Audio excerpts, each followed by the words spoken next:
जय जगन्नाथ। आज आम आलोचना करवा अपादान कारक। अपादान कारक आम जाने जो पंचमी विभक्ति हुए चतुर्थी विभक्ति तो आम ऑलरेडी आलोचना कर सारी मोर आशा तुम मैंने समस्ते बुझीपार।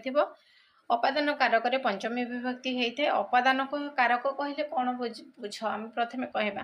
अपादान कारक कहले उदाहरण स्वरूप गोटे गछटे अच्छे ए गछरू जदि फलटा पूरा आसिकी तले पड़ज विच्छिन्न हो तो अलग हो गला। फल ठारू गछ जदि गछ ठारू फल जदि संपूर्ण रूप से अलग हो गला ताले सेठारे जीव कौन अपादान कारक जीव। ताहले कौन बुझिला जे जहा ठारू किछि विच्छिन्न हुए ताहा अपादान कारक रूपे अभिहित होता है। तो बुझी पारल ताहा अपादान कारक रूपे अभिहित होता है। जथा गछरू पत्र पड़ुछि एठारे गछरू पत्र विच्छिन्न हो जाइछि तेणु गछ अपादान कारक। बुझीला रू ठारू ठू पंचमी विभक्ति रे जाए ना नहीं। रू ठारू ठू मानक ठारू मानक रू बहुवचन रे तो आमको मन रखा पड़ो कौन चिन्ह गुड़ाक भी मन रखा पड़ो। ताहरे कूअरू पानी आण तो एठारे कूअरू पानी विच्छिन्न है तो एठारे कूଅ अपादान कारक। ताहले पंचमी विभक्ति केंदी होउचे दे आम आलोचना करिबा। पंचमी विभक्ति अपादान कारक रे पंचमी विभक्ति होता है। कौन आकाशरू वर्षा पड़ुछि आरोही अश्वरू पड़ीगला। बुझेला। तापरे उत्पत्ति हेतु बधक शब्द ठारे पंचमी मंजीरू दहीरू मंजीरू गजा हुए दहीरू लहुणी बाहरे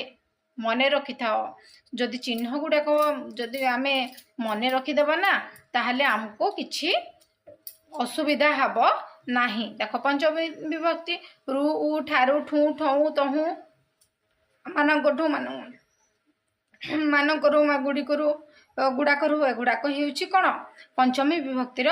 चिन्ह है। आमको मन रखा पड़ो एवं यही चिन्ह गुड़ाक जदि मन रखिदेबा ना आमको किछि असुविधा हेब नाही। बुझेला। ठीक ता सहित आविर्भाव स्थान रे पंचमी विभक्ति होता है। जेना आविर्भाव हम हिमालय ठारू गंगा आविर्भाव होता है। तापरे सहाद्री रु गोदावरी आविर्भाव होइछि। विरामार्थक शब्द जोगे मध्य पंचमी विभक्ति हम जेमिति कि कौन विरति रहीगला। बुझेला। छात्र माने पठन रु विरति हेबा उचित बोले छात्र माने पठन टिके टिके विरति नेबा उचित पठन रु। ता सहित युवक माने श्रृंखलता रु विरत हेबा उचित। बुझेला नहीं। ता सहित 5 नंबर रक्षार्थक शब्द जोगे पंचमी ता अर्थ कौन रक्षा उद्धार मुक्ति त्राण एगुड़िक रक्षा करवा उद्धार करवा मुक्ति करवा त्राण करवा प्रभृति जगह पंचमी विभक्ति होता है। जमीती कि भगवान विपद रक्षा करेंगे से पिलाट को नदी स्रोत उद्धार कले एभली भाव में कौन हम पंचमी विभक्ति जीव। 6 नंबर पराजयार्थक शब्द जोगे पंचमी पराजयार्थक शब्द जोगे पंचमी विभक्ति है जेनटा कि कौरव माने पांडव मान ठारू पराजय हेले पाकिस्तान भारत ठारू पराजय है एभली भाव में है। आरंभ शब्द जोगे पंचमी विभक्ति गला आरंभ जेना आरंभ हो गला से जगार पंचमी विभक्ति जाई थाए। ओडिशा दिने गंगा ठारू आरंभ कर गोदावरी पर्यंत विस्तृत है। गंगा ठारू कौन कौ विभक्ति गला पंचमी विभक्ति गला। ठीक सेमती 9 नंबर विद्या स्वीकार जोगे पंचमी विद्या स्वीकार कहले जहा ठारू नियमित भाव में शिक्षा ग्रहण करे जाए। बुझीला। जहा ठारू आम नियमित भाव में विद्या स्वीकार बोले सबुदिन जदि स्वीकार कल ताहले कौन ताठरे पंचमी विभक्ति होता है। यथा शिष्य आचार्यों ठारू वेद शुणुछि है ना नहीं। अर्जुन द्रोणों ठारू अस्त्र विद्या शिक्षा कले ता सहित प्रणति केलुचरणों ठारू नाच शिखिले एभली भाव में पंचमी विभक्ति जाई थाए। 9 नंबर रे देख असमापिका क्रिया लोपे तार कर्म अधिकरण ठारे पंचमी मध्य असमापिका क्रिया जेने समापिका रहे नाही से जगार मध्य कौन रहिला पंचमी विभक्ति तार कर्म अधिकरण ठारे पंचमी होता है। उदाहरण देबा तुम डाकरू मु धाइछि। असमापिका तुम डाकरू मु धाइछि डाक को शुणी धाइला ताले 10 नंबर कौन अच्छा अच्छे 10 नंबर तुलनार्थे पंचमी तुलना कले मध्य पंचमी विभक्ति होते जहाँ सहित तुलना करागला उदाहरण स्वरूप दिव्य ठारू हिमालय उच्चतर बुझीला बा विंध्य ठारू हिमालय उच्चतर एवं राणी ठारू पूजा अधिक सुंदर एभली भाव जदि रहिला ताले सेठारे मध्य पंचमी विभक्ति। 11 नंबर रे कौन है सीमाबोधक शब्द ठारे पंचमी सीमाबोधक शब्द बुझेला कहार सीमा आरंभ बा अवधि बुझाइले से सीमाबोधक शब्द ठारे पंचमी विभक्ति होता है। देखा सीमाबोधक कहले अलियारू गचा अलियारू जदि अलियारू रहा से जगह पंचमी विभक्ति है ता सहित भिन्नार्थक शब्द जोगे पंचमी भिन्न जेंडा हो गला मो नाती तांको नाती ठारू अलगा भिन्न ठारू नाती ठारू से भली भिन्नार्थक पंचमी ता सहित हेतु शब्द रे मध्य पंचमी निज दोषरु से दंडित हेले दोष हेतुरु कंस निज पापरु मला बुझीला एभली भाव में 14 नंबर दिगवाचक शब्द जगह पंचमी बुझेला दिग को जदि बुझेला से जगह मध्य पंचमी विभक्ति होता है। देख पहाड़टी आम गाँव पश्चिम को अवस्थित एभली भाव में भयार्थ मध्य पंचमी विभक्ति गला भय जदि कला चोर ठारू भय बाघ ठारू भय पाप ठारू भीत एभली भाव में 16 नंबर सूत्र लास्ट सूत्र रही दूरार्थक बा निकार्थक शब्द जगह पंचमी बण गाँ ठारू दूर रे ला एभली भाव में ता सहित अधिकरण कारक एवं आम आलोचना करवा अधिकरण कारक सप्तमी विभक्ति जाए है अधिकरण कारक को विभक्ति गला सप्तमी विभक्ति गला क्रिया जो स्थान समय प्रभृति रे संपादित हुए ताहा अधिकरण कारक कौन क्रिया जो स्थान रे जदि अच्छी समय प्रभृति रे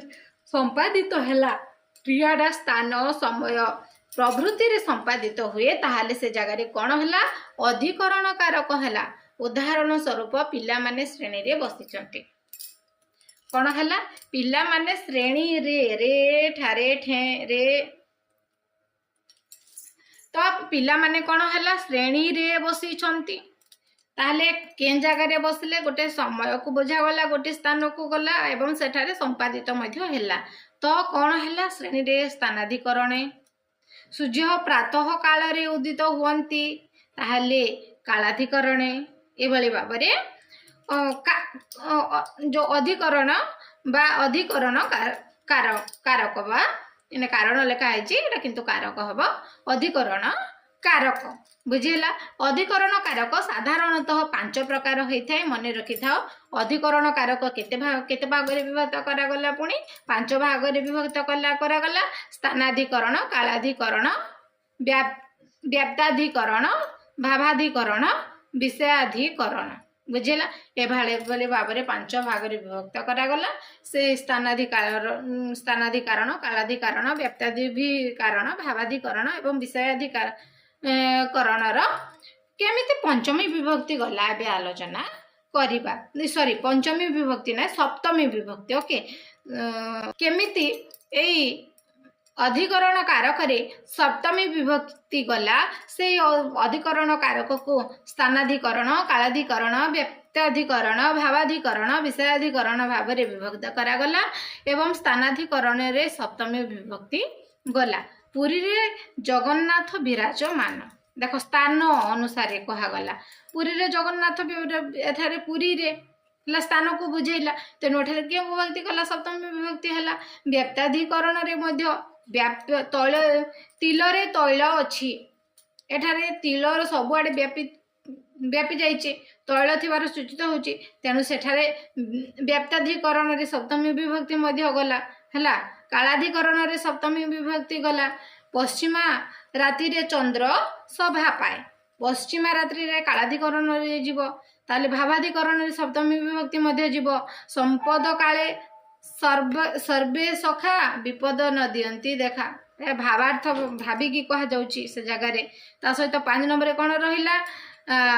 विषयाधिकरण रे सप्तमी विभक्ति उदाहरण स्वरूप वृंदावन व्याकरण रे कौन सुनिपुण मतलब विषय कौन से विषय को नहीं जदि कहगला ताहले कौन हम सेठारे सप्तमी विभक्ति गला ता सहित भावे सप्तमी गोटे अच्छी भावे सप्तमी कहले कौन बुझू भावे जदि गोटे क्रिया परे आउ गोटे क्रिया होइथाय एवं गोटे क्रियार काल अन्य क्रिया उपरे निर्भर करुथाय तेबे निर्भर करा जाउथबा क्रिया को क्रियावाचक विशेष्य करी तार सप्तमी विभक्ति करा जाए ताकू सप्तमी विभक्ति बोली कहा जाए। उदाहरण स्वरूप देखिबा सूर्य उदय रे पद्म फुटे तो कौन है एठारे केंदी है सूर्य उदय हवा एक गोटे क्रिया बुझेगा पद्म फुटिबा अन्य गोटे क्रिया तो एठारे द्वितीय क्रियार काल समय क्रियार काल उपरे निर्भरशील तेणु उदय एठारे कौन सप्तमी विभक्ति रे गला ना नहीं बहुत इजी अच्छी ताले 7 नंबर कौन निर्धारण रे सप्तमी विभक्ति निर्धारण रे सप्तमी विभक्ति कौन रहिला जाति गुण क्रिया संज्ञा द्वारा समुदाय गोटी को पृथक करिवार नाम निर्धारण जहिरो पृथक करा जाए सेटारे निर्धारण रे सप्तमी विभक्ति गला कौन पूर्वे लोक मानक मध्यरे क्षत्रिय वीर थिले बुझेला पूर्वे लोक मानक मध्यरे क्षत्रिय कौन थिले वीर थिले एठारे जाति गला क्षत्रिय जाति गला ता सहित कौन गुण मध्य रही फूल मानक मध्यरे नाली फूल गुण बुझेला ता सहित पिला मानक मध्यरे बोलुआ क्रिया रे गला कवि मानक मध्यरे कालिदास श्रेष्ठ एठारे संज्ञा रे मध्य गला ए भली भाबरे सप्तमी विभक्ति विवसार्थे सप्तमी बुझेला विवसा विवसा बा पुनरुक्ति सूचाइले सप्तमी विभक्ति होइथाय घरे घरे राजनीति चर्चा हेउची सन्यासी देशे देशे बुलुछंती हला आदर बा अनादर अर्थ रे मध्य भी सप्तमी विभक्ति हाँ बाप पुअरे स्नेह आदर करागला जाति जाति रे मैत्री आदर करागला धनी दरिद्र रे भेद अनादर करागला दुई पड़ोशी मध्य रे शत्रुता अनादर देश विदेश रे ख्याति मध्य आदर रे गला हला किंतु हमको जदि सूत्र मन रखिदेला हमको किसी प्रोब्लेम हेबो नहीं ता सहित 10 नंबर विश्वास अनुराग विरक्त भक्ति प्रेम प्रभृति जोगी सप्तमी विभक्ति मोर तांको ठारे विश्वास अछि गुरुंको ठारे अनुराग विभक्ति अछि 11 नंबर साक्षी शब्द जोगी सप्तमी मध्य रहिला साक्षी जेंडर दियागला कौन तांको विवाद रे साक्षी किए एभली भाबरे प्रयोजनार्थ शब्द जोगी सप्तमी पक्ष तृतीय रे रहिबो आ देखो दरिद्र जीवन रे की प्रयोजन हला दरिद्र जीवन रे की प्रयोजन जीवन रे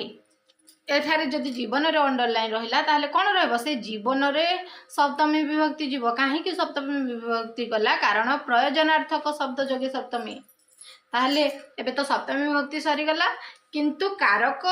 अधिकरण कारक रे सप्तमी विभक्ति गला आ गुटे बळी गला जेहेतु विभक्ति रो षष्ठी रही जाईची ताहले आमे से षष्ठी टी को मध्ये आज आलोचना करि देबा हला संबोध पद मु प्रथम रु कहितली संबोध पद जेन जगह रे थिबो से जगह रे बेक पचै की षष्ठी विभक्ति जीव बुझेला से जगह रे को विभक्ति संबोध पद गुडाक जदि रहिची ताहले से जगह रे हम को विभक्ति जीव षष्ठी विभक्ति जीव कोनोसी कारक नाही ओके षष्ठी रे कोनोसी कारक नाही एवं संबोध पदर क्रिया सह संपर्क नथिबारु ताहा कारक नुहे काहे कि कारक हैला नाही संबोध पदर कोनोसी क्रिया सह संपर्क न थाए तेनु करिके ताहा कारक नुहे हैला गोटे उदाहरण दे दबा आलोचना करबा जहा फले तुम माने बुझी पाइबा गोपाल रो पुओ एठी बसिछि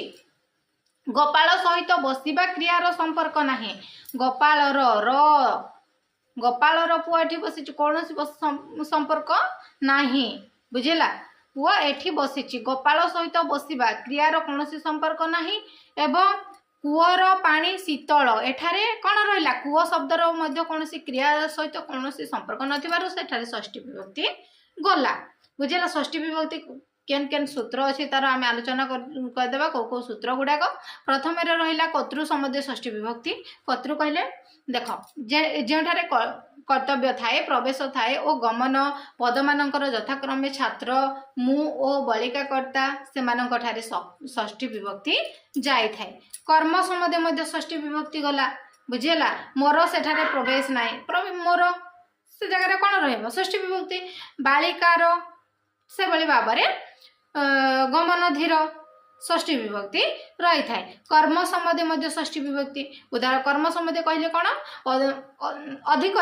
अधिकारी बा सेवा ए दुईटी पदर यथाक्रमे संपत्ति और गुरु कर्म से मानकर षष्ठी होई थाए। ता सहित रहिला करण सम्बन्ध षष्ठी विभक्ति अर्जुन सरर आघात कर्ण मोले बुझिला करुण जेहेतु एठारे कौन सरर आघात अर्थ शब्द द्वारा आघात एठारे करण सम्बन्ध षष्ठी विभक्ति संप्रदान संबंधी षष्ठी विभक्ति मध्य सभापति वक्तृता देवा परे छात्र छात्री मानकर पुरस्कार दियाजिवो एठारे को विभक्ति गला एठारे मध्य षष्ठी विभक्ति एवं उपादान संबंधी षष्ठी वनरे बाघर भय अछि अधिकरण षष्ठी नई माछ बन्यारे एने तेने ताले आमको ए सब गुडाक सूत्र गुडाक मन रखा पड़ो एवं ताहा आलोचना मध्य करने पड़ो। प्रथमे आमको कौन करने पड़ो प्रथमे आमको सबू जदि आम आलोचना करदे सूत्र अपेक्षा जदि आम कौन करवा आमर जो चिन्ह गुड़ाक मन रखिदेबा षष्ठी विभक्ति चिन्ह र क कर टीर टार जेन जगार रहा से जगार बेक पचेगी कौन क विभक्ति जीव षष्ठी विभक्ति जीव से जगह बेक पचेगी षष्ठी विभक्ति जीव तुम मैंने मन रखि आ मोर आशा ए भिडियोटी तुम मानकर बहुत उपयोगी आसब आ जदि भिडियोटी भल लगुच लाइक शेयर कमेंट एवं सब्सक्राइब कर दियो। जय जगन्नाथ।